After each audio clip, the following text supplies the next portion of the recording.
Thank you so much. How many people are here to hear about real estate investing, like really getting in there and investing? Well, you're really going to enjoy this part. I have the pleasure of introducing 3 other people that are seasoned in this area.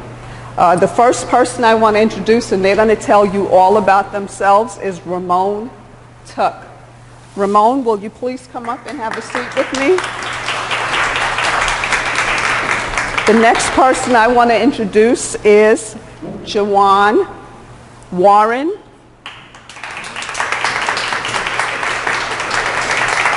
Last but not least, Mr. Don Patterson. So I didn't want to really use this time in, you already heard who I am. So at this point, each one of the panelists are going to tell you a little bit about themselves, and then we're going to get right into it. So we'll start with you, Ramon. Good afternoon.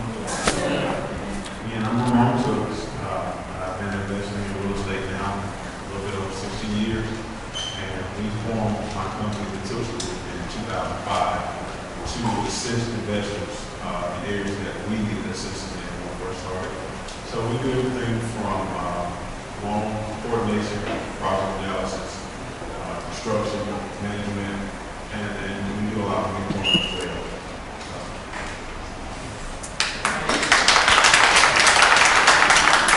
Hello, my name is Jawan Warren, and I started investing in 2006. And really what I want to do today is I'm going to do anything else besides just to leave you inspired to when you go home and be able to say, that girl up there can do it, I can do it. And the best way for me to do that is to tell you where I come from. So in 2006 when I got started, I think I did everything wrong. Every mistake you could make, I made it. And when the crash happened, I got my PhD. And I ended up with bankruptcies, I ended up with multiple foreclosures. And here today, when I got back into real estate last year, I have bought and sold 7 homes. Well, not sold, I bought 7 homes, I sold 3, I'm holding 4. And the big thing is this time around, I did it all cash. So today, I have a little mortgages from any of my homes. And like many of you here, I'm a single mother. I have 2 children that I'm raising. I'm a work full time, and it's not easy. But when you leave here, I want to give you some tips and tools on how you can do it. Okay?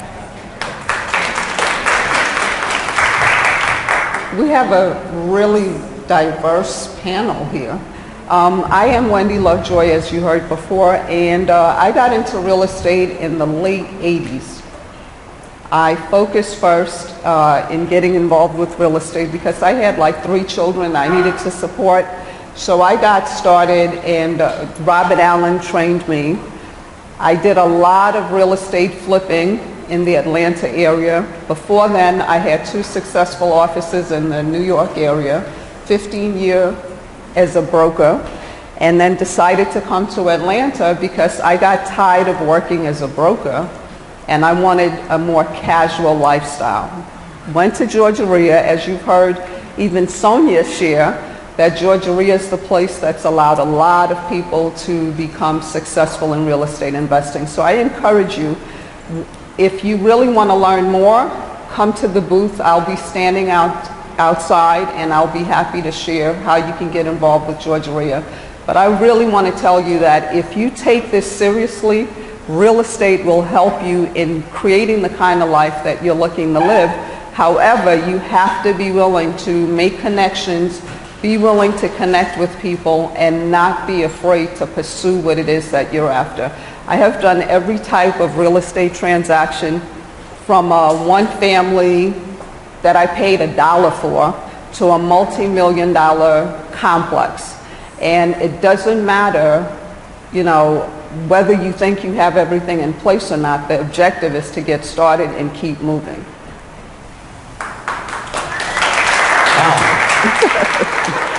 I can't follow that. I couldn't.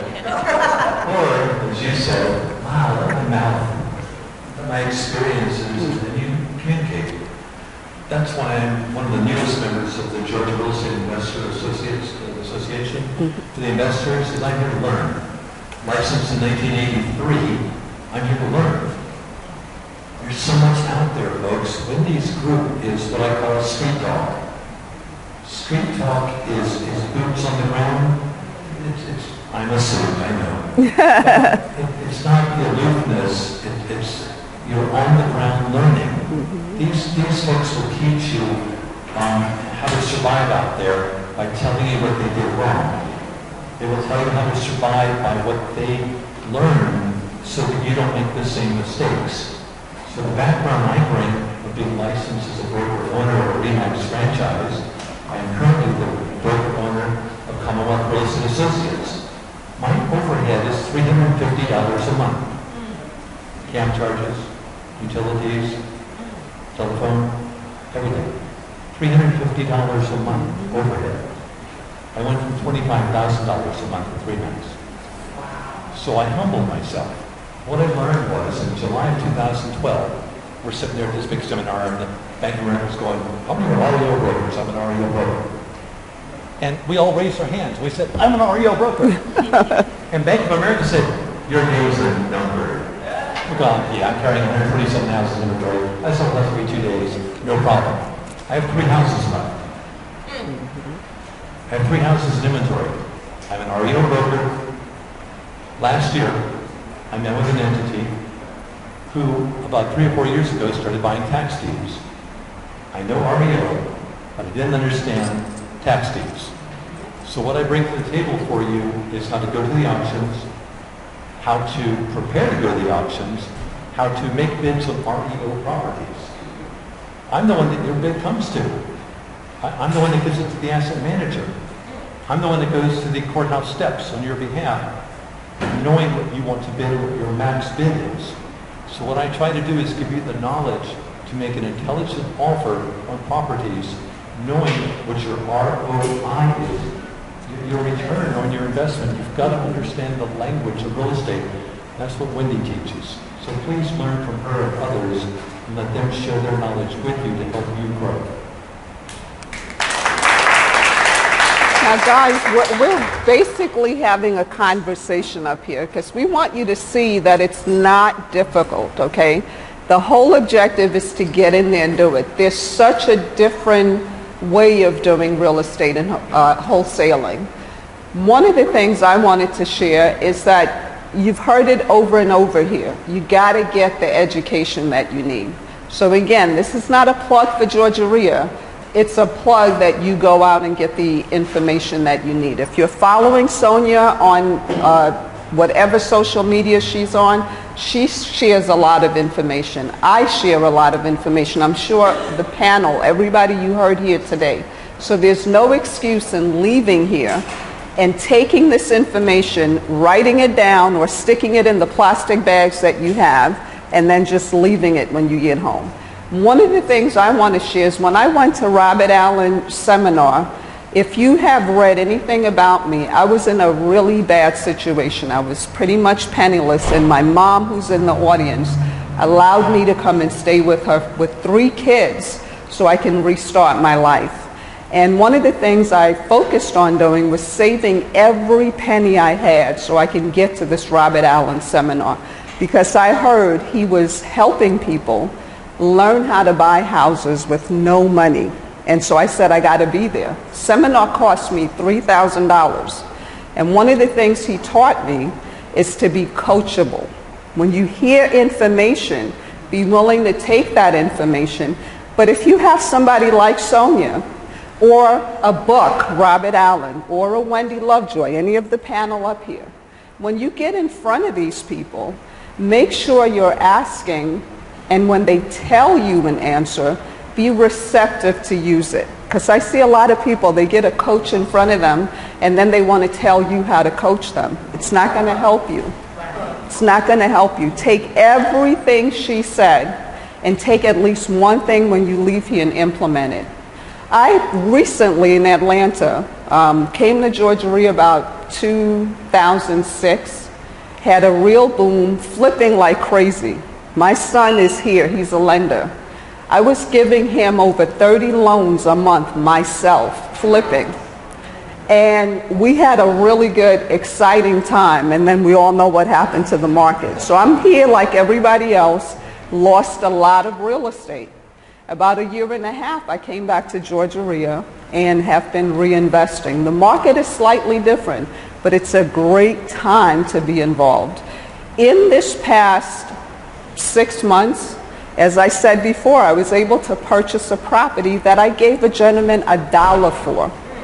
He had tenants in it, no work, and I'm collecting $200 a month cash flow for $1. But that's because I kept networking, putting my name out there. Everybody I talk to, I do real estate.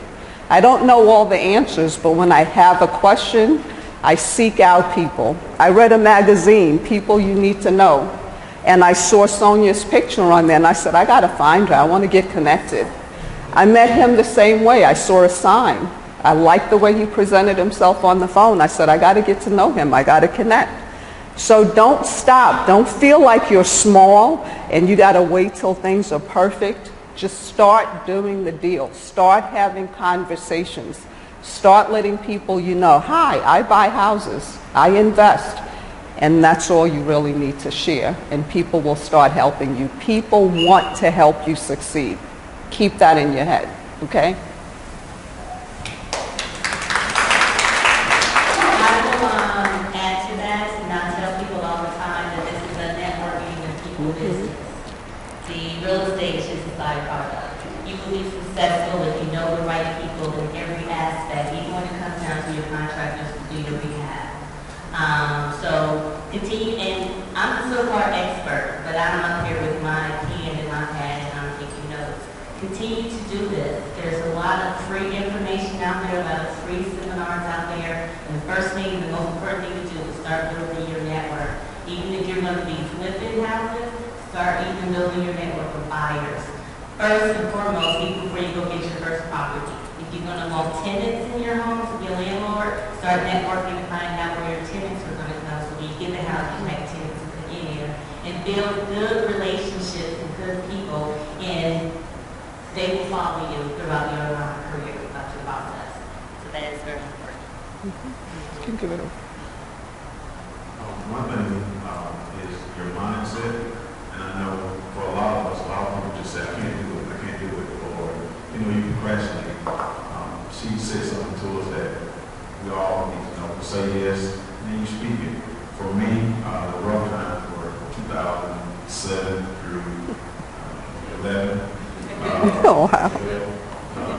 But it was something that I love real estate. And I truly love it. So I would call Sonya and say, hey, Sonya, you want to go to lunch?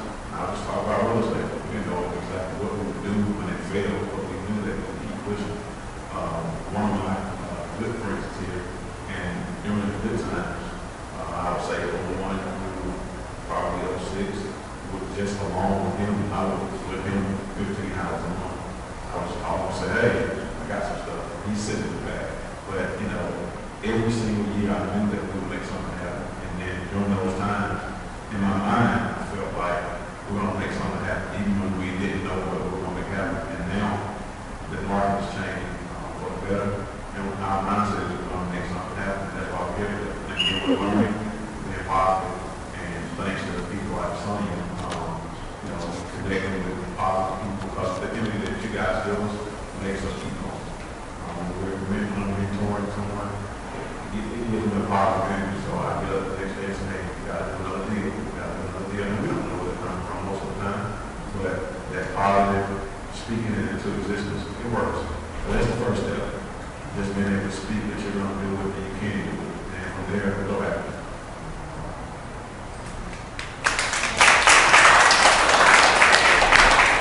I would like to encourage you to, if you have a question, if you can please send it to 404-994-5100. Again, 404-994-5100. And while you're doing that, I'm going to start with the question. Jawan, how would you help somebody who said, I really want to do this, but I don't have any credit and I don't have any money? What would be the first thing you would instruct them to do? Yeah, all of us have seen the infomercials, how to make money in real estate, no credit, money. Can you really do that? And the answer is yes. One tactic or one way to do that is bird dogging or wholesaling. Matter of fact, my very first wholesale deal, the person that I worked with is actually in the audience, networking, relationship building. And that, I think we did that deal July last year, June, July or so last year. I made $500 off of that deal, my very first wholesale deal. Did it take any money? No, it did not. Did it take any credit? No, it did not. Was it easy? No, it wasn't. It did take time. For a lot of people, time is money. But that is a way, and Simon did touch on it, when you find a property and you wholesale it or you present it to your list of buyers and you sign a contract and you just may be a property locator. And with that, you do not need money, you do not need credit.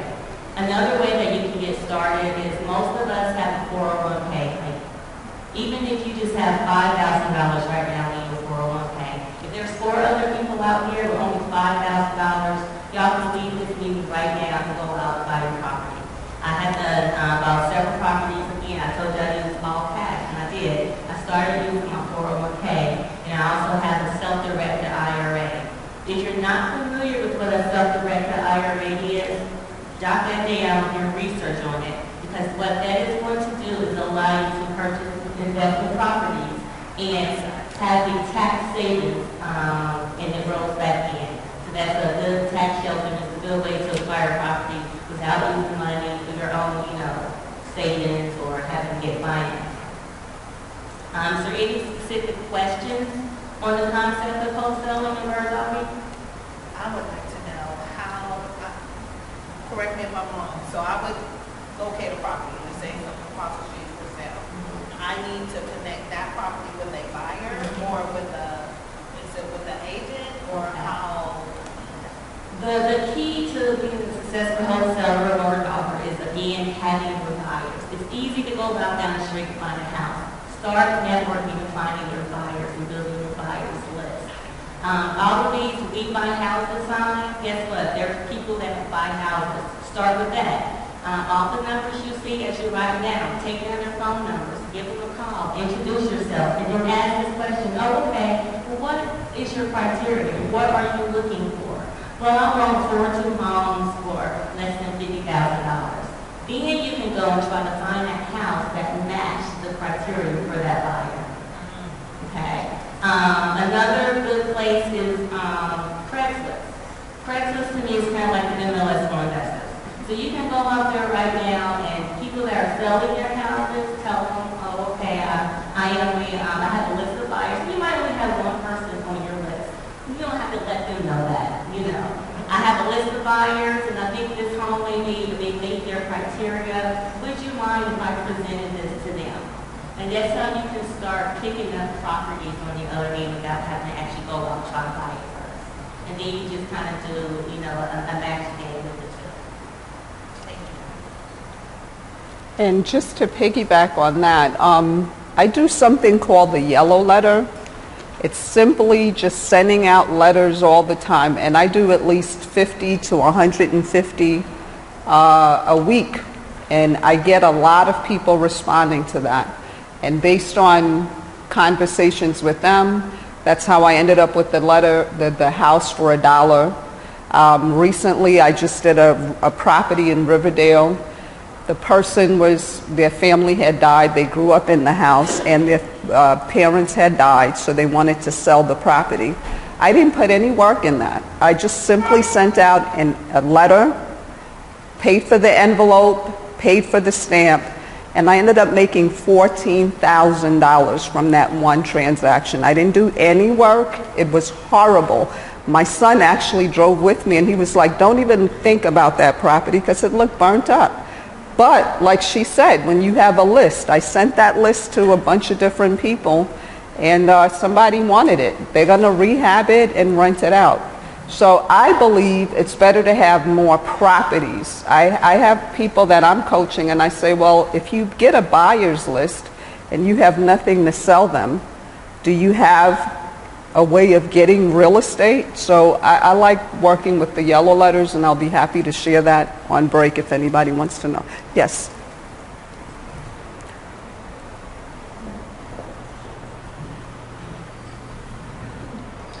Okay, so we have questions coming in from the audience. Remember, the number is 404-994-5100. And we have a real quick question, and it doesn't seem that for the panel, so I'm just going to ask people to raise their hands. Somebody wants to know, are there any buyers in the room? Just raise their hand. Okay. Yes.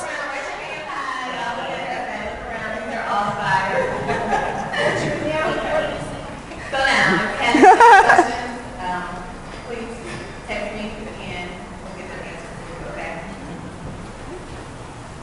Okay, thank you. Don, what would you tell somebody who's trying to buy a foreclosure? Are you ready for 180 seconds and 23 bullets? What you're here for is what's the meat of it. I did this, I did that. I bought 5 houses this year. I've already done it. Here we go. 180 seconds. You're one of 14 offers. I'm not going to accept it. Owner occupants at first. You're the 8th or the 12th day. I don't care about you. I need proof that you're an active entity. I need proof you've got the ability to sign things. I want a written authorization you have the ability to sign. The HOA doesn't care about you and your rental. You're going to have to flip it. You buy an HOA, you're not going to rent it. Close with the seller's attorney, they'll give you owner's title. You use your own attorney, you can do it. You're not going to get owner's title paid for free. Why was your offer not accepted? Because it was stupid. FMLS listing numbers. Prices, when I list these properties, are decreased every 30 days.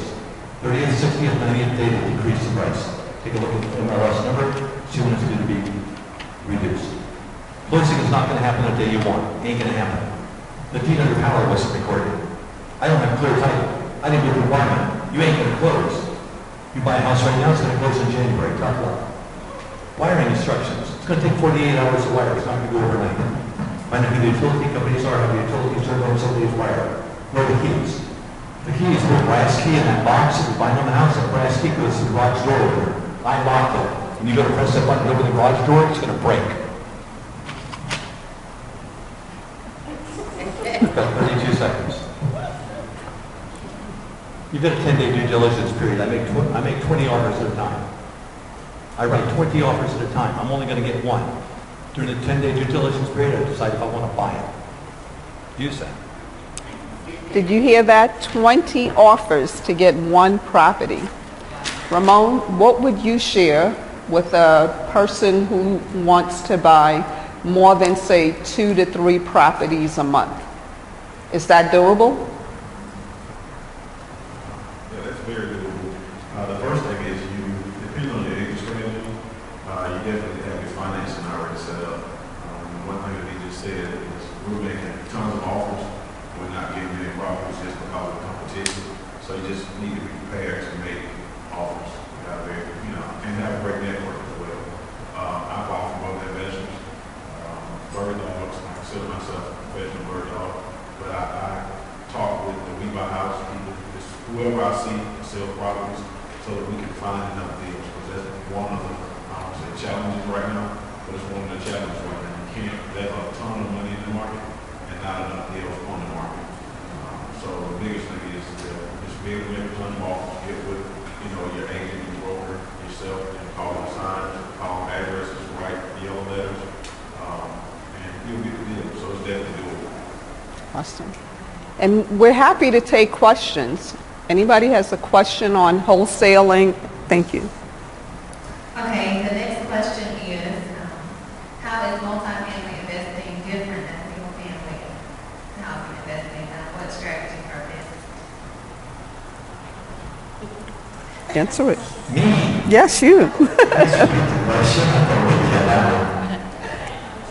so the question is, how is multifamily investing different from single-family? So multifamily properties. Holy moly. I'm residential, folks. I'm bread and butter. As an REO broker, I want to, you have to have a house, you have to live in a house. Multifamily is a want. I want to own multifamily. Those are going to go belly up more than residential because it's a want. Residential, you have to live in. So I don't even touch multifamily until I've got $100,000 liquid. Not even close. If you don't have $100,000 liquid, I don't touch multifamily. But you use leverage with other people's money, like Wendy does, you can get into that field. That's not me. That's interesting. That's actually what I'm concentrating on right now is moving into multifamily. There's a lot of similarities. Like you can get owner financing on a single family. You also have get owner financing on a multifamily. The cash flow, of course, is more attractive, but then you also have the maintenance costs and things there. You also may want to look into having a property manager. It's very similar to single family, but if you have a 10-unit, multifamily, then just multiply that, the things you would do with a single family by 10. And you want to have an exit strategy. A lot of times with multifamily, you want to maybe hold it, and you just want to cash flow it for a while. And that's my strategy. If you want to get a property, you want to know even before you close, what is my exit strategy? And you also want to be diverse and knowledgeable enough to have multiple exit strategies to create the opportunity. So even if the property is over leveraged, you can make money on it.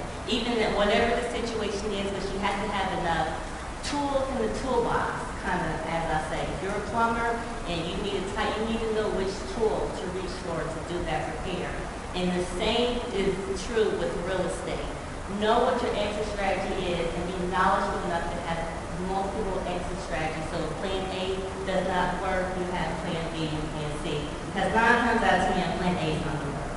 You don't want to have everything wrapped up in plan A. So the same with if you're going to get into multifamily or apartment complexes, know what your strategy is and be prepared to deal with what you would deal with a single family time, whatever your position works. Ramon. For us, multifamily, or for me, multifamily is really the same.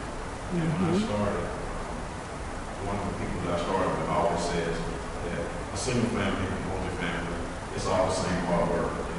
Consider hard work. Again, have the exit strategy and just bigger numbers most of the time. And that's about the difference for us. Know where you're buying, knowing your taste for what type of tenants you want. Do you want the more expensive apartments? Do you want to be able to go in and renovate? You just got to have a plan. But ultimately, it's the same as a house. You got to know up front, what you think the value is, how you work it out, what are the repairs before you buy. And from there, you just execute your plan. That's what it is. I have another question. Sure. Here, and I like this question because I was wondering the same thing. How do you get other people's money to buy, a property other than the traditional route of, loans, mortgages, banks? How do you get other people's money? For me, I believe in building relationships. That's why I'm always looking to see who's doing what in Atlanta, and then I connect with them. Again, going back to how I found Sonia. You just constantly looking for people and you build relationships. You also want to make sure that whatever it is that you're asking them to invest in, you understand it. You can show them they're going to profit. You're going to show them why you're an asset to their team. I've had people invest with me that because they trusted me or liked the way I carried myself.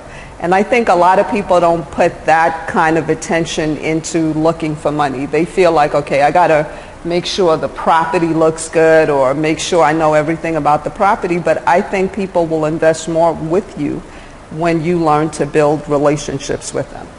Do you want to? Yeah, that is true. You actually have even now, you have even hard lenders that are actually doing what is called JV or joint venture deals. Another resource is LinkedIn. Believe it or not, there's a lot of real estate information on LinkedIn. And you will see a lot of people out there that are, again, looking for partners. Keep networking. That is, we ask, who will be willing to do a partner deal? We will find people right here in this room. And then just run your mouth constantly. Tell everybody what you do. I'm always looking for deals. You may not maybe have done the deal yourself. It's like you just have to portray, the confidence with yourself. Family, friends, people at your job. I've actually purchased 2 properties with coworkers at my job. Just, tell them what I'm doing. I'm always looking for partners. And it, especially when you're getting new, it helps to be with a partner because for some reason you just feel safe. And it does, spread out the risk. It's a whole lot easier to invest $5,000 instead of trying to come up, say, the whole 40 by yourself. So in the beginning, I think that's an excellent way to acquire property and just be willing to make sure you're with other like-minded people. Of course, have the business aspect there in place. So there are a lot of people right now who may not have all the money up front, and they're looking for partners, and they'll actually want you to come to them. You have a question? I've got a question, trying to get your commentary about being a risk taker, taking a damn, worrying into a risk. Here's the situation. Residential real estate, dealing with development. So on the design side, you have to decide what type of features will cost that residential house. So then you get to the situation, you took Don't be a shy. gamble. Now you got to find new buyers that new sellers. You could have underpriced it. You could have put so many amenities in this nice house. It's not selling. You would have tremendous loss. Your money's no longer liquid when you buy that house, folks. Let's round it off. You got $50,000. You buy one house, you're no longer liquid. You don't need to be an investor.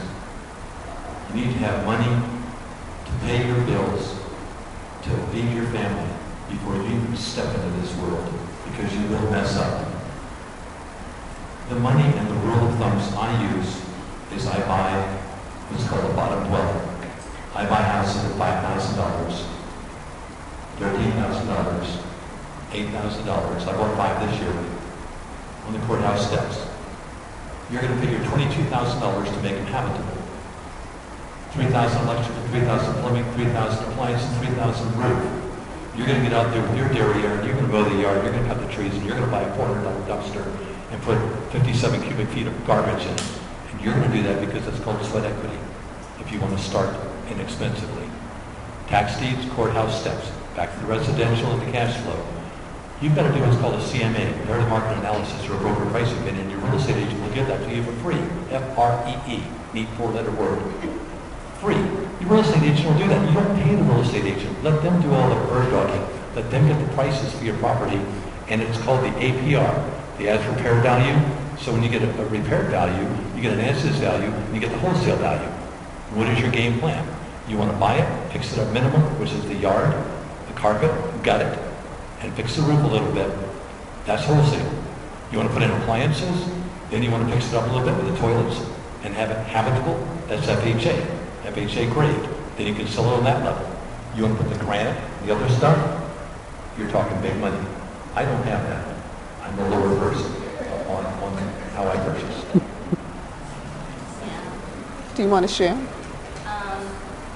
I think you definitely, again, you want to know your exit strategy. If you're doing a flip, you tend to normally go in a little higher end repairs versus if you're doing a rental, you tend to normally go in lower end because you don't have much people coming in. Definitely know your exit strategy. And to me, what makes a great successful investor or making the most money on the deal is your repair costs. They can eat that up really quickly. And as a new investor, I wouldn't even suggest. Exactly. Some people like going to major rehab. I personally, if you're brand new, I wouldn't even suggest going to a major rehab. I wouldn't even suggest going to be a landlord just until you have enough money. I heard one person say, don't even become a landlord until you have $100,000. You may not need that, but you really need to make sure you have reserves because it's the repair cost of this business that's going to eat away really quick. I can address my concern. Okay, what? Let me give you a hypothetical. Say that you've got a property owner.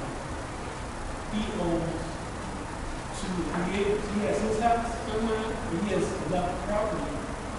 This couple decided, we want to build another house, and that's Right. something. I'm not talking about flipping something that doesn't exist. That person had to make a decision, go out with his architect, build something, build it all brick, build 2 stories, then he's in a position that you make it right. Gamble.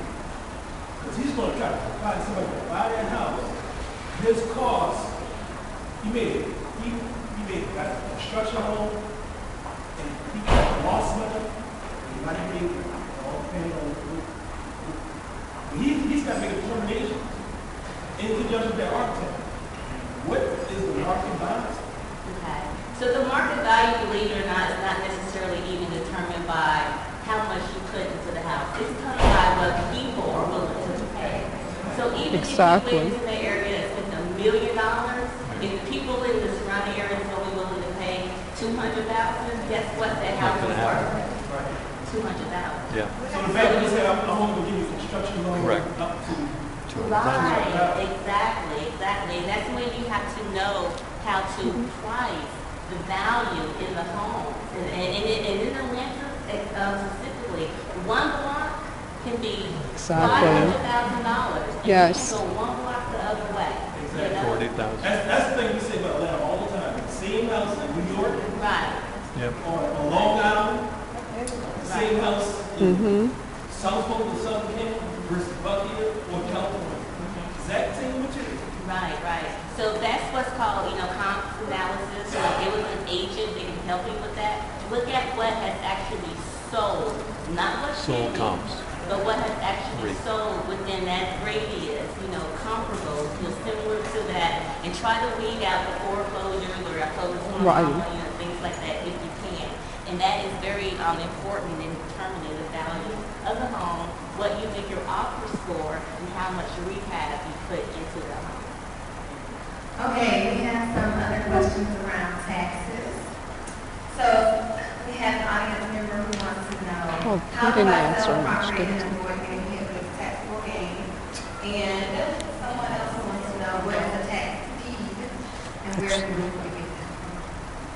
What was the first question? Sorry. How do I sell property and avoid getting hit with a taxable gain? He's going to take the second one. Okay. My most important advice here is to get with a very, very good tax accountant that is very knowledgeable in real estate taxes. There is something called an exchange where you can buy your investment property and the firm, and you can roll it into another property and roll it in it. We talked about the self-directed IRAs. But the most important part, you can't avoid them altogether. You want to make sure you keep up with your expenses throughout the year, your gas, any expenses that's related to your business that would help to kind of offset some of that, and just really get a really good tax account. Trust. And Don's going to take the tax question, tax deeds. Tax deeds. Last August, it's been a year now, I met an entity who in 2011 ventured into tax deed sales, courthouse steps. That entity made offers and bid successfully on over 200 houses. Unfortunately, they netted 103. They didn't expect it. They own 103 houses through tax deeds. They bought them for $3,000, $5,000, etc. I didn't believe it. So last August, I watched them. So what I learned was that there's a lot of pitfalls. If you don't have liquidity of funds, you're going to get killed. You're going to die on these things, on these REOs and tax deeds. I go to the courthouse steps. I've spent 1 week of my life preparing to make that bid. I've already got a cap on my bid. The tax deed is an individual house, a residential house, commercial land, whatever you want to buy, that is behind the taxes. The sheriff has a sale. First Tuesday of each month, 10 a.m. each county. They advertise it for 4 weeks. The tax deed is sold. You buy the tax deed. You pay cash or certified funds within 3 hours. You buy that property, you are deeded. For 365 days, you cannot set foot onto that property. On the 366th day, you are that property, foreclosed. 30 days later, you can start quiet title. Quiet title allows you to sell that property. I'm getting a 3-hour presentation in 2 minutes. It's scary. You are no longer liquid. You've got properties that are sitting there and trees are falling on them. You cannot set foot into it. Code enforcement will call you and charge you $6,000 to cut the grass if you don't cut it. And you can't go into it and cut the grass. You'll get calls that are condemning the houses. The tree fell on it, it burned down. So you have to be able to buy land and understand that what you're buying may be land. I can sell a piece of dirt for $25,000. If I've got a slab on it, utilities on it, and I buy it for $5,000 or $9,000, I can sell that piece of land for $25,000 to a builder usually. Then it's going to cost me $75 a square foot. I have to determine, like you said, what the houses nearby are selling for, what their square footage is, what they're getting, what the 3 sold and closed comps are in the last 6 months. Whenever you buy one of your properties, if the agent cannot show you within 1 block within the city, 1 mile within the urban area, they can't show you 3 sold and closed comparables that are within the price point of your ROI and your as repaired value, do not buy it. Any other questions? Okay, we have one more question, and it is, what are the best sources of funds for little or no money down? And so, what it seems like you're asking is, what are the best strategies to use for investing with little or no money down?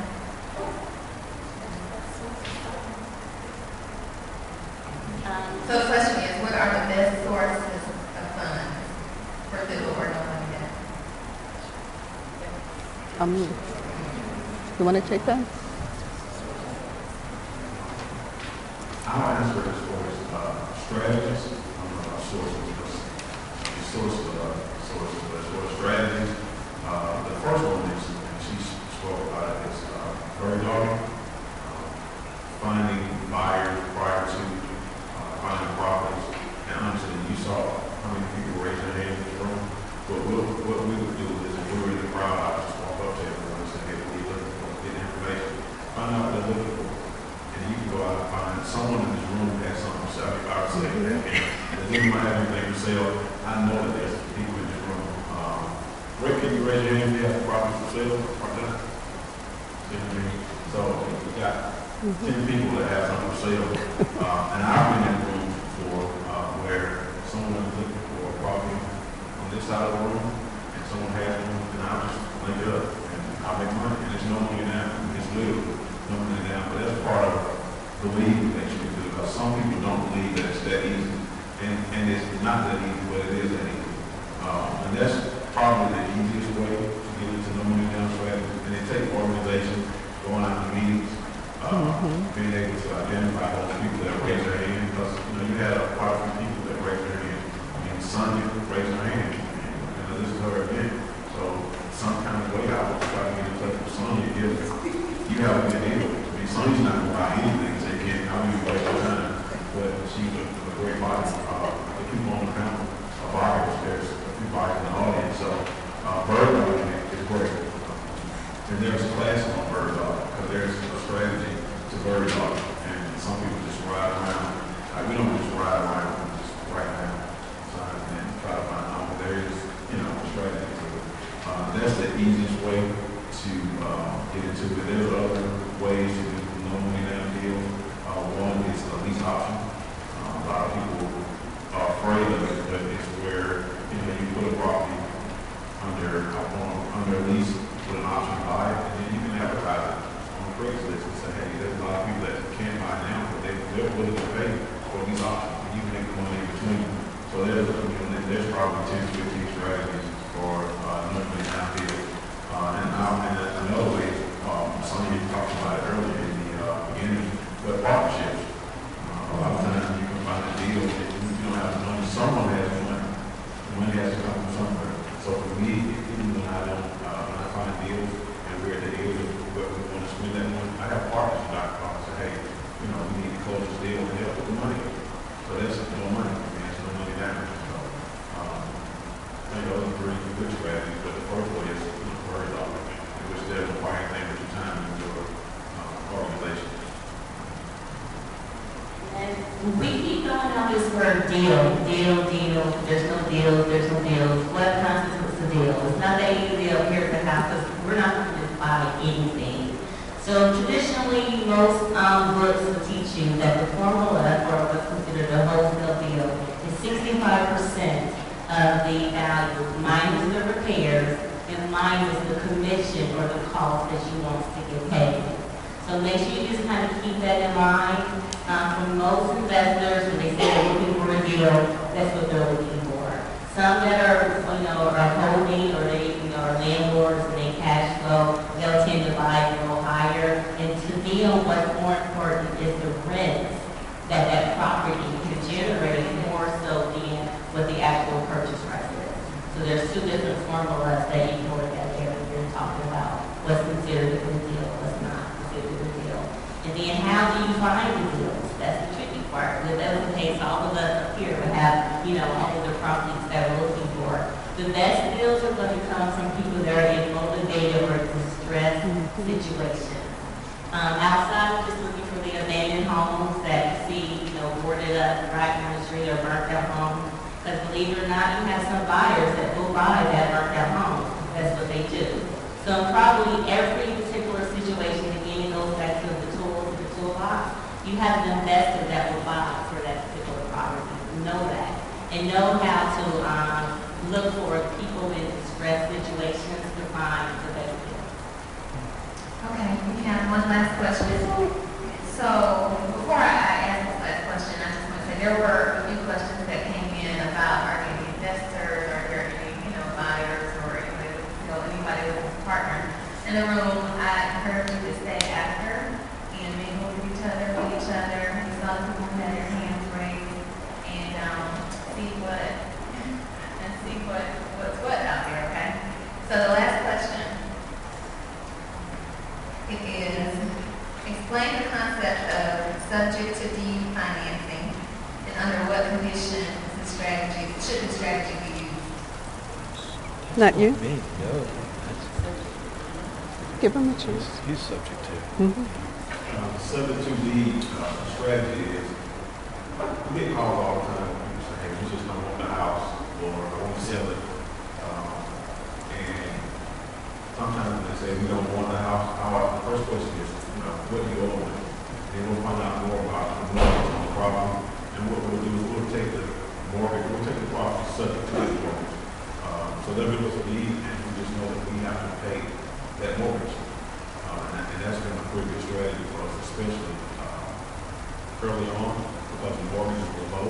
People just want to get rid of it. I had a call the other day in the house down in Fayetteville. It's a 4-bedroom rehab house built in, I think, about 2000. Because they've owned it about 14 years. They had a bad tenant. They just didn't want it anymore. They just said, we're going out. So they've been paying it 14 years. So the next 14 years, the next 16 years, you're going to pay it off. So they paid all the interest. Now our turn is going to be fun because we're going to put the tenants in there and just let it just pay off for 16 years. Yeah. So subject to is just taking the deed, subject to whatever's there, whether it be taxes, problems, you're responsible for all of it. And when doing subject to, probably the most piece of advice that I can give there is, again, make sure you have very solid, tight documentation. Because a lot of times they can come back afterwards and they're basically signing over the title and taking it over. So you want to make sure, I've seen people that even video record the conversation, so it's very clear that they know that they're giving you their property. Subject to. So, and I did see that they have like the legal shield out there. It's very important to have these key people part of your team to make sure you have your proper documentation in place. Wow. Wasn't this a good panel?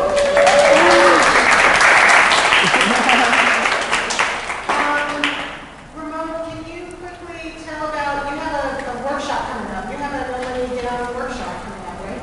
Yes, we do. On the 30th of this month, Saturday, 30th, we're going to be over in Gotham. And we are launching a lending program, which can possibly be no money down, depending on how good the deal is. But the program allows you to begin with a hard money loan and then automatically roll over to 30 and 50. And this is the first one on the market. Because traditionally, that's what scares a lot of people from hard money. They don't have days ready or it's too short. If you qualify on the front end, then it automatically, there's another 7%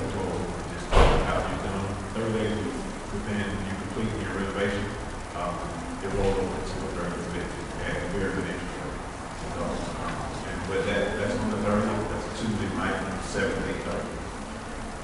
Thank you, and Juwan, and Wendy, and Dawn. This has been so enlightening and really good information. So connect with them more and find your network in this room. And at this time, I have some gifts. Gifts for you guys for participating and really sharing time, because your time is so precious and valuable. I really appreciate it. There's Tanya Hicks here. Right here. All right, Tanya, make your way to the stage.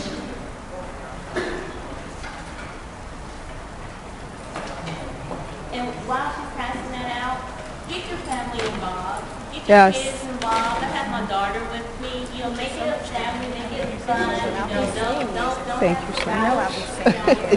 Go out today and get involved. Okay? Have cash, have good stuff. Yay, thank you. Thank you so much. Thank you.